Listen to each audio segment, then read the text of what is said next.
আস্তে মানুষকে দিব, গরিব দুঃখীদেরকে রান্না করে খাওয়াবো, নিজেরাও খাবো, তো আলহামদুলিল্লাহ তিনি রাখতে পারেন। এটা কোনো লিমিটেশন নাই যে কোরবানি গোশত এতদিনে বেশি রাখা যায় না, এমন কোনো কথা নাই।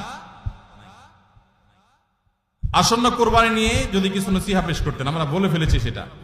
7 নামে কোরবানি দেওয়া যাবে কিনা, কোরবানি 7 নামে দিবেন কিনা? ভাইরা আমার, কোরবানি মূলত আল্লাহর নামে হবে, এটা আমাদের বলার ভুল। আমরা বলি 7 নামে কোরবানি, আসলে 7 নামে না, 7 জনের তরফ থেকে, 7 ব্যক্তির তরফ থেকে কোরবানি হয়, 7 ব্যক্তির পক্ষ থেকে কোরবানি হতে পারে।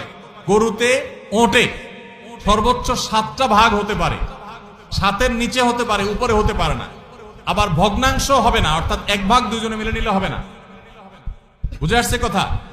3 ভাগ হতে পারে, 2 ভাগ হতে পারে, 7 ভাগ সর্বোচ্চ হতে পারে। 7 ব্যক্তির পক্ষ থেকে কোরবানি যথেষ্ট হবে। গরু এবং ওটে, মহিষে, এগুলোতে যথেষ্ট হবে। পরিষ্কার